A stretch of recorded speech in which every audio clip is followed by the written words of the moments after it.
The air in the boardroom didn't just chill, it turned into a vacuum, swallowing the steady hum of the HVAC system. She didn't scream or throw a pen. Instead, she offered a smile so sharp it could have bled.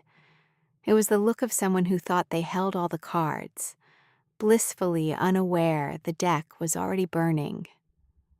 The leather of the executive chair groaned as Elena leaned back, her eyes tracking the dust motes dancing in the morning light of the 42nd floor.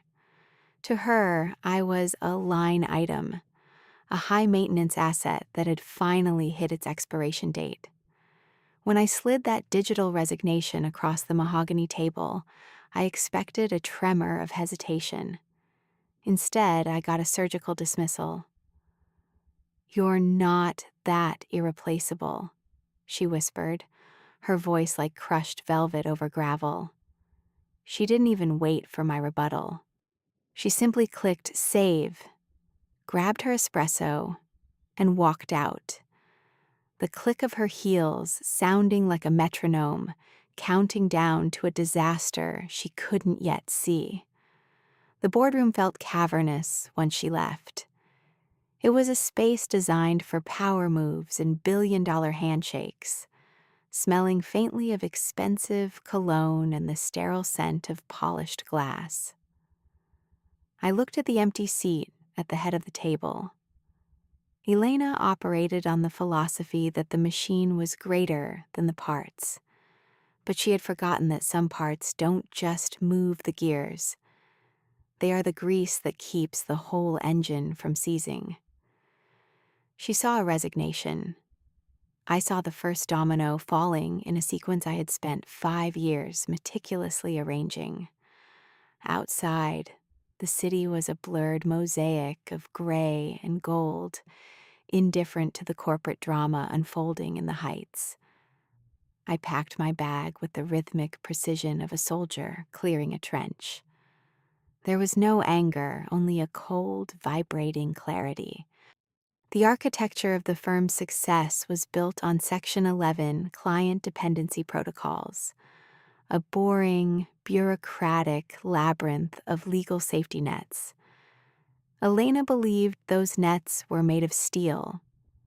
She didn't realize they were woven from my personal relationships, kept alive by late-night calls and handshakes in dimly lit bars where counsel never dared to tread. As I reached the elevator, the reflection in the mirrored doors showed a man who had just handed over a ticking clock. The internal servers were already beginning their silent, automated dance, preparing the reports for the morning review. I wondered if she'd still be smiling when the sun hit the glass tomorrow. The silence of the hallway was heavy, the kind of quiet that precedes a landslide. I stepped into the lobby, the marble floors echoing my exit. The security guard nodded, unaware that the building's valuation had just shifted beneath his feet. My phone buzzed in my pocket, a notification from an automated script I'd set months ago. The first pillar was already starting to lean. If Elena thought the firm was a fortress, she was about to learn that even the strongest walls crumble when the foundation decides it's had enough of the weight. I walked out into the crisp air, leaving the glass tower behind. By the time the legal team sat down for their morning coffee, the Section 11 review wouldn't just be a formality. It would be an autopsy. The clock was ticking, and for the first time in years, I wasn't the one responsible for keeping it wound. The sunrise over the skyline was a bruised purple, beautiful and ominous, much like the spreadsheets currently loading on the legal counsel's monitors. While Elena likely slept in 800 thread count sheets, a silent hemorrhage was pulsing through the firm's digital veins. The Section 11 client dependency review was never meant to be a weapon. It was designed as a shield, a way for the board to ensure that no single person held too much keys to the kingdom. Elena's mistake was assuming the lock hadn't been changed while she was busy playing queen. By 8 a.m., the atmosphere in the office had shifted from its usual caffeinated buzz to a frantic, muffled panic.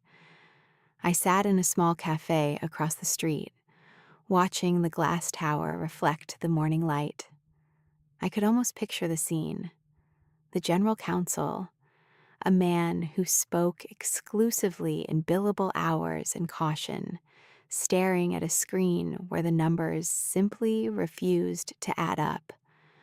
When a firm's top 3 accounts are tied to a relationship manager who just walked out, the legal definition of dependency stops being a theory and starts being a funeral. The boardroom, which yesterday had been Elena's stage for a cold dismissal, was now a war room. The dependency review wasn't just flagging a risk, it was screaming a catastrophe. $14 million in projected quarterly revenue didn't just walk out, it evaporated because the contracts were contingent on a level of personal oversight Elena had dismissed as administrative fluff. She had focused on the brand, forgetting that clients don't sign deals with logos. They sign them with people they trust. I watched through the cafe window as a black sedan pulled up hurriedly to the curb. Out stepped the chairman, his face the color of spoiled milk. The irreplaceable comment was likely ringing in Elena's ears now, a haunting echo as she realized the $14 million hole in the budget was exactly my size. The silence in that boardroom wouldn't be the calm of power anymore. It would be the suffocating hush of a sinking ship. The microfractures I'd managed for years, the client ego stroking, the legal workarounds, the midnight crisis management had all been pulled tight. Without me there to hold the tension, the entire structure snapped with a soundless digital violence. Elena had wanted a clean break, but she'd forgotten that when you tear out a primary load-bearing beam, the roof tends to follow. As I took a slow sip of my black coffee, my phone vibrated. It was a restricted number. Then a text. Then an email. The council was no longer reviewing paperwork. They were looking for a scapegoat, and Elena was the only one left in the room. The game wasn't just changing. It was over, and the scoreboard was currently hemorrhaging red ink. Are you ready to see how a $14 million empire collapses under the weight of one replaceable employee's exit? Don't miss the fallout. If you've ever been told you're just a number while you're busy carrying the entire department on your back, this story is for you. Corporate loyalty is a myth, but leverage is absolute. Don't let them catch you unprepared. Follow this account to see exactly how the $14 million fallout forces the board to their knees. Save this post as a reminder of your own worth. Drop "oh" in the comments if you've ever witnessed a boss move backfire spectacularly. The autopsy of a corporate ego continues in the next chapter. You won't want to miss the moment Elena has to explain the missing millions to the chairman. The silence that filled the boardroom this morning wasn't the dignified quiet of a library. It was the heavy, pressurized stillness of a tomb. Elena sat at the head of the table, her hands folded so tightly her knuckles were the color of bone. Across from her, the general counsel didn't look up from the Section 11 report.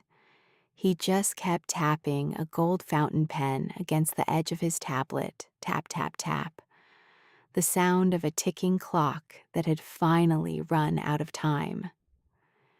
Explain the disappearance, Elena, the chairman finally said. His voice was low, vibrating with the kind of controlled rage that makes junior associates quit on the spot. He wasn't looking at the $14 million figure on the screen. He was looking at her. The client dependency review was supposed to be a routine audit, a safety check to ensure no single employee held too much power. But as the pages turned, it became clear that I hadn't just held the power. I had been the power. The room smelled of stale coffee and the ozone of high-end electronics. Elena's composure, usually her greatest weapon, was beginning to fray at the edges. She tried to maintain the strong leader persona, the one who had calmly dismissed me only 18 hours ago. "It's a temporary transition gap," she said, though even she didn't seem to believe it. "The clients are loyal to the firm's brand, not to a single manager. We'll reestablish contact by noon." The counsel finally looked up, his expression pitying. "Elena, you don't understand. These aren't transition gaps. These are key man clauses. The moment his resignation was logged into the system, 3 of our Tier 1 contracts triggered an automatic 48-hour review period. If he isn't the lead, they have the right to walk. And according to my inbox, they're already walking." A micro cliffhangers of panic flickered in Elena's eyes. She had treated my exit like deleting a file, but I was the operating system. Every dependency she had ignored during her rise to the top was now a physical weight crushing the company's valuation. The $14 million wasn't just a number. It was the foundation of their annual growth, and it was currently dissolving like salt in the rain. The chairman stood up, his chair screeching against the hardwood floor, a violent sound in the sterile room. He leaned over the table, his shadow swallowing Elena's workspace. "You told the board he was replaceable, Elena. You told us the Section 11 risk was minimal." He paused, letting the weight of the morning's disaster settle. "Now, I want you to find whatever it was you saved in that email, and you better hope there's a way to hit undo." The boardroom felt smaller now, the walls closing in as the reality of the dependency review morphed from a legal formality into a professional guillotine. Elena reached for her espresso, but the cup was cold, a bitter reminder of how much time had slipped through her fingers. She opened her laptop, her breath hitching as she looked at my resignation email again, the one she had so smugly saved just yesterday. She was looking for a crack, a weakness, a way to claw back the leverage she'd tossed into the trash. "I can call them," Elena stated, though it sounded more like a prayer than a plan. "The clients, they've known me for years." The counsel didn't even look up from his screen. "They've known you as the person who signs the invoices, Elena. They've known him as the person who saved their assets during the 24 crash. There's a distinction." He pivoted his monitor toward her, showing a series of red-flagged notifications. The Section 11 report shows that without his personal signature on the compliance overrides, we are technically in breach of the service-level agreements for the entire European sector. By morning, $14 million didn't just disappear, it became a liability. The atmosphere was thick with the scent of burning bridges. Elena's phone began to vibrate on the table, the buzzing sound like a persistent insect. It was the CEO of their largest account, a man who never called before 10 a.m. unless someone was dead or fired. She stared at the screen, her composure finally cracking. The irreplaceable lie was vibrating right there in front of her, and she was too terrified to answer it. "He knew," she whispered, her voice losing its velvet edge. "He built this trap." "He didn't build a trap," the chairman countered, his voice dripping with icy irony as he moved toward the door. "He built a masterpiece, and you were too busy admiring your own reflection to notice you were standing on the canvas."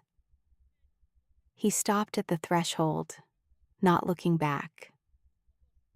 "The board meets at 5. I suggest you find a way to make him an offer he can't refuse, or start drafting a resignation letter of your own. Though, unlike his, yours will be very easy to accept." As the door clicked shut, the silence returned, heavier, darker, and far more expensive. Elena was left alone in the boardroom, the ghost of her own arrogance haunting the empty chairs.